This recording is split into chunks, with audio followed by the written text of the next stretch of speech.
In stats, we talked about a lot. We practiced getting a sample size. If we're going to construct a confidence interval.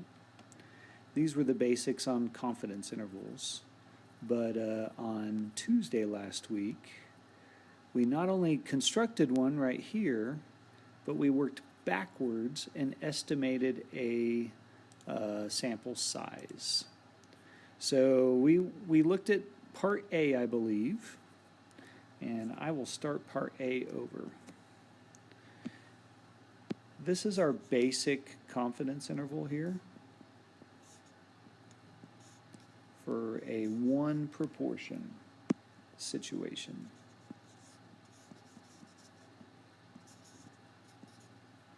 That plus or minus piece is called the margin of error.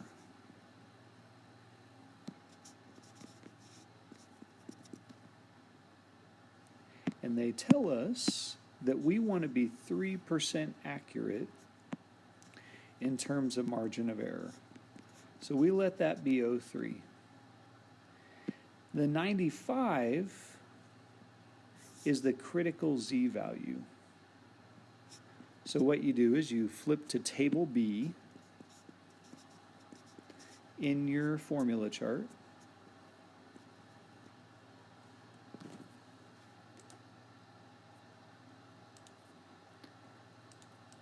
There's table A, table B, go down to 95%, look at the very bottom of the screen,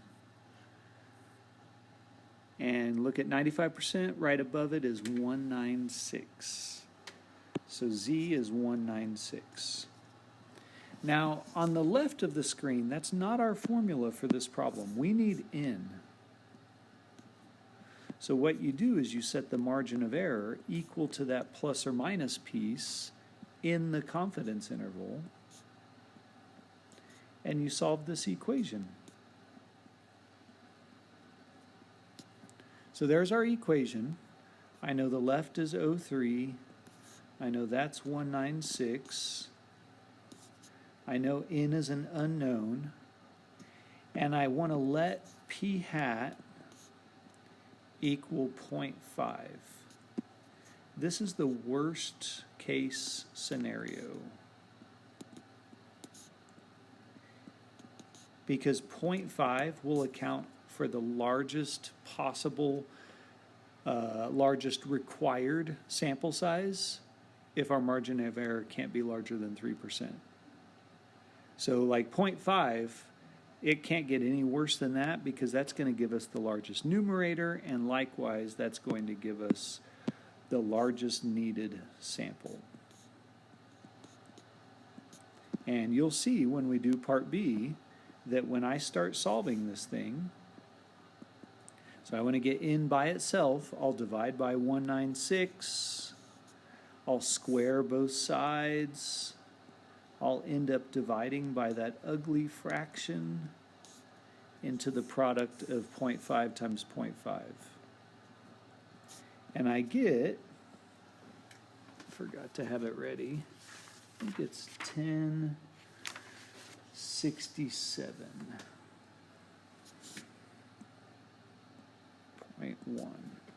So our answer would be at least 1068.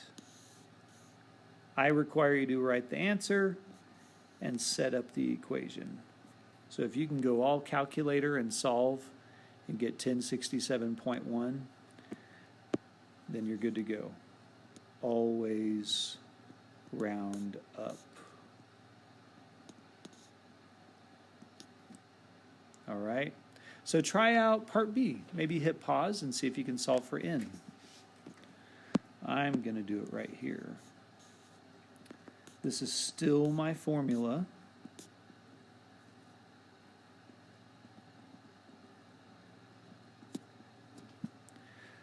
ME is still 0.3, still using 95%, but P hat is 0.8.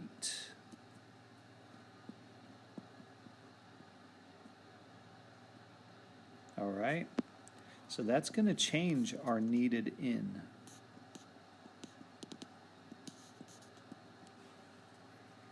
When I go to solve this thing, I'm going to get 0.16 divided by 0.3196 squared, and that gives me a smaller needed sample size.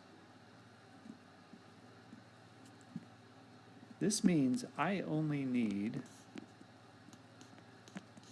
683. The only things I need to see are the two circled things. Once again, go all calculator. What happens if I change my level of confidence? So what if I decide to make my level of confidence 99? Well, look at table B.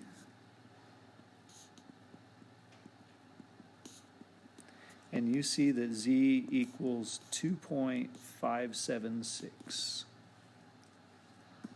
So let's plug in, this is trial and error, so I can let you discover the conclusions we can make about confidence intervals. ME is still 3. This just became 2.576, and we're going back to 0.5. When you solve for N, you end up with 1843.3. That's the largest sample size needed yet. Confidence level went up, so did N. At least 1844. What happens if we go up in confidence level and p hat goes up to 0.8?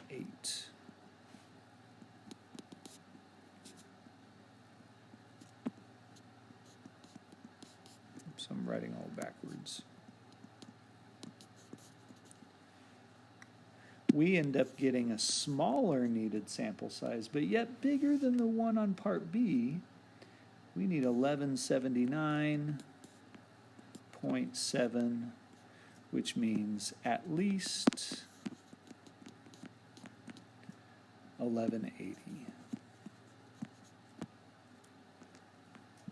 So what does this mean? It means as p hat approaches 1.0 or 0, the required sample size decreases. Remember what I typed on part A? P hat equals 0.5 is worst case scenario. As p hat moves away from 0.5, the needed sample size is smaller. As confidence level increases,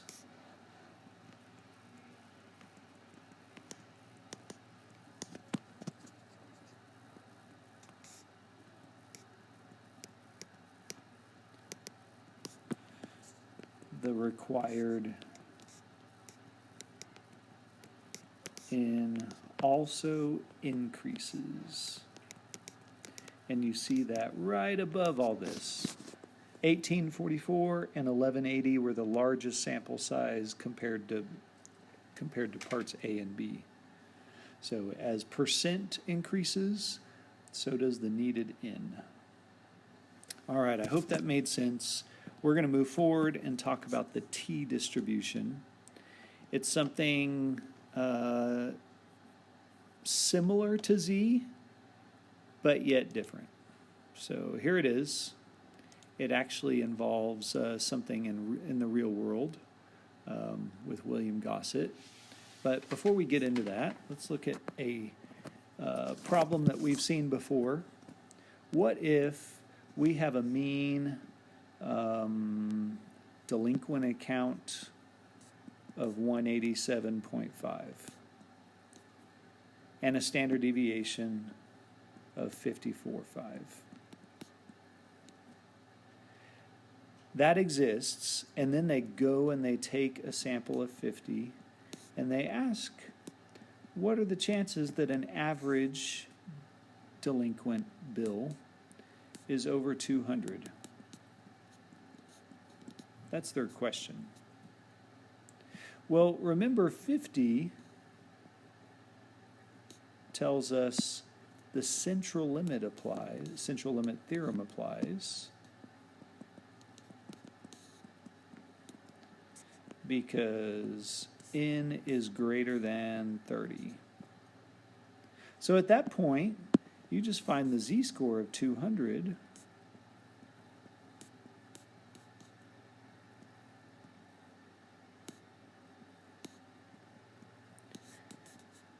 and you're good to go. This right here is going to change a tiny bit. We did this 2, maybe 3 weeks ago, and it's sampling distribution concept, but the tough thing to wrap your head around is it's all theoretical.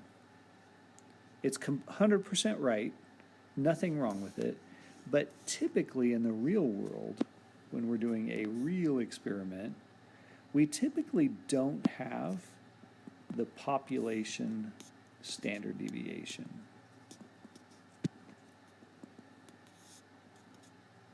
Whoops, let's write it like this. Let's spell it all out, be formal.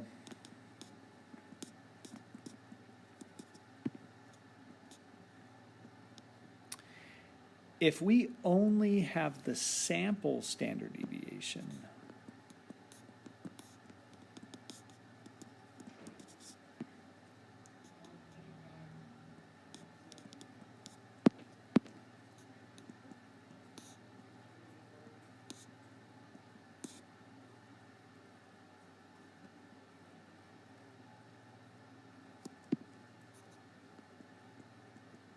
so just plain old S, we have to use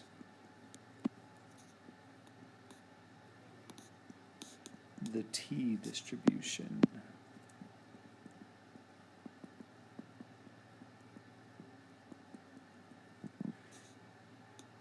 Cannot use z. Think of z as like the perfect bell curve. It's a perfect world. If I had all my information, I could use z. That's theoretical in the means world. But typically when I take a sample, all I have to go off of is the sample standard deviation, which is less accurate, and the t distribution is less accurate. This isn't a bad thing. This is just the best we have to work with. So this t distribution is typically what we're going to have, what we'll use when we're doing a hypothesis test for means. So we won't do a z-test. We'll do a t-test. All right, that was as far as we went. I will see y'all tomorrow. Bye.